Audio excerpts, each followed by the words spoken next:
This is an example of a Comas Montgomery online auction using the Ultimate Choice software. Currently, you can see in the upper left-hand corner of the screen that combinations are disabled, meaning that you can only place a bid on an individual track currently.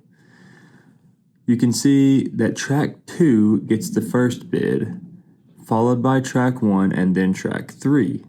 You can see the per acre bid price in the upper right-hand corner of your screen. You will see that combinations now get enabled. What this means is that you can now bid on the multiple tracks in any combination. You can bid on the whole farm, you can bid on 1 and 2, 2 and 3, 1 and 3, whatever you would like. The software will automatically tell you the bid needed in order to raise the price for you to win. You can see on the screen, this bidder is putting 1, 2, and 3 together, the entire farm. He clicks Get Price. The price is $808,000. He can also toggle to see the per acre price. You then hit Submit Bid. It shows your bid plus your 10% buyer's premium and the total.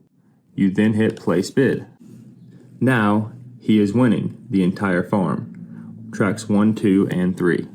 You can see the whole farm is highlighted on the map, letting the bidder know that he has the entire farm. However, it does not take long and another bid is placed which breaks the farm back up into individual track buyers. Our bidder then decides to put a combination of track 1 and 2 together. He clicks track 1, then track 2, clicks Get Price. He sees the price. He can also again swap to a per acre view. He then places his bid, and he now has track 1 and 2. You can see again how the map highlights track 1 and 2, letting the bidder know that he has secured 1 and 2 currently. It also shows the current high bidder number of track 3.